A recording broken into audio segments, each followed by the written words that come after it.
Hello, আসসালামু আলাইকুম। সবাই কেমন আছেন? আশা করছি সবাই ভালো আছেন, সুস্থ আছেন। তো আমি আজকে আপনাদের মাঝে হাজির হয়েছি কোন জায়গা থেকে জানেন?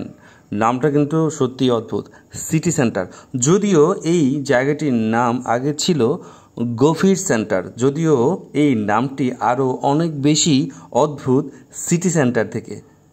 সত্যি বলতে এই জায়গাটি ছোট্ট একটা বাজার, যদিও এর পাশেই রয়েছে ফুলেশ্বরী বাজার। ফুলেশ্বরী বাজার থেকে আসলে এই গভীর সেন্টার বা সিটি সেন্টার জায়গায় আসলে এখন অনেক বেশি তুলনামূলক মানুষ হয়ে থাকে। এখানে আসলে অনেক অনেক অনেক মজার কথা চলে, আর এই জন্যেই প্রথম এই জায়গাটির নাম ছিল গভীর সেন্টার। পরবর্তীতে এর নামকরণ করা হয়েছিল সিটি সেন্টার। যাই হোক, এটি নরসিংদী জেলার পলাশ উপজেলার এবং ডাঙ্গা ইউনিয়নের একটি গ্রাম, যেই গ্রামের নাম সান্তানপাড়া। সত্যি বলতে এই জায়গাতে অনেক ধরনের মানুষের বসবাস এবং এইখানে অনেক ধরনের মানুষ আসলে এইখানটায় এসে থাকেন। গ্রাম মানেই সরলতা, ভালোবাসা আর প্রকৃতির সাথে একাত্মতা জীবন। এই কথাটি যেমন আমাদের শেকড়ের কথা মনে করিয়ে দেয়, প্রযুক্তির এই দ্রুতগতির যুগেও গ্রামের মাটির ঘ্রাণ, মেঠো পথের নিস্তব্ধতা ও সবুজ ধান ক্ষেতের প্রশান্তি কিন্তু এখনও মানুষের মন ছুঁয়ে যায়। যারা শহরের কোলাহল ক্লান্ত, তারা কিন্তু এই গ্রামের জীবনেই একটু প্রশান্তির খোঁজেই কিন্তু আপনারা আসতেই পারেন, অথবা আপনারা আসেন, অবশ্যই আসেন এবং গ্রাম থেকে ঘুরে যান এবং নিজের শেকড়ের কথা আরেকবার মনে করে যান। বন্ধুরা, চলে আসি আসল টপিকে।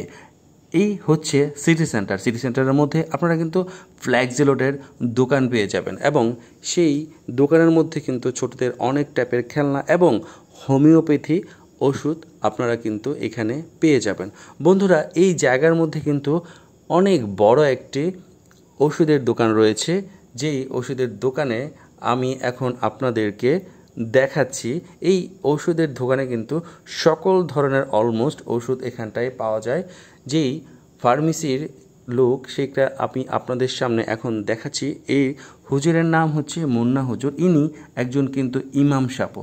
সো এইখানে কিন্তু আপনারা সকল ধরনের ঔষধ পেয়ে যাবেন। খুবই ছোট্ট একটি বাজার হলেও এখানে কিন্তু প্রচুর পরিমাণে মানুষ সমাগম হয়ে থাকে, বেসিক্যালি সন্ধ্যার পরে। জায়গাটি একটি গ্রামের একটি পার্শ্ববর্তী এলাকায় হলেও এখানে কিন্তু আশেপাশের সকল মানুষজন কিন্তু একসাথে জড়ো হয়। এখানে আসলে ছোটোখাটো বাজারও বলা যায়। এখানে কিন্তু কাঁচা বাজার, পান, এগুলো আপনারা পেয়ে যাবেন। এছাড়াও এখানে ক্রাম বোর্ড খেলা কিন্তু প্রচুর আড্ডা জমে। এখানে আসলে পুরি সিঙ্গারার দোকান আগে ছিল, কিন্তু এখন এটা একদমই নিয়মিত না। তবে এখনও কিন্তু সন্ধ্যার পর আপনারা কিন্তু প্রচুর পরিমাণে এখানে পিঠা পাবেন এবং পিঠা পাওয়ার সাথে সাথে কিন্তু বন্ধুরা এখানে কিন্তু একটা সার্ভিস সেন্টারও পেয়ে যাবেন। রহমত উল্লাহ নামে একজন লোক, উনি কিন্তু এইখানে অটো সার্ভিস করে থাকেন। এছাড়াও উনি ইলেকট্রিক্যাল আইটেম সার্ভিসের অনেক বেশি পারদর্শী। সো বন্ধুরা, ভিডিওটি লাইক, কমেন্ট এবং শেয়ার করতে একদম ভুলবেন না।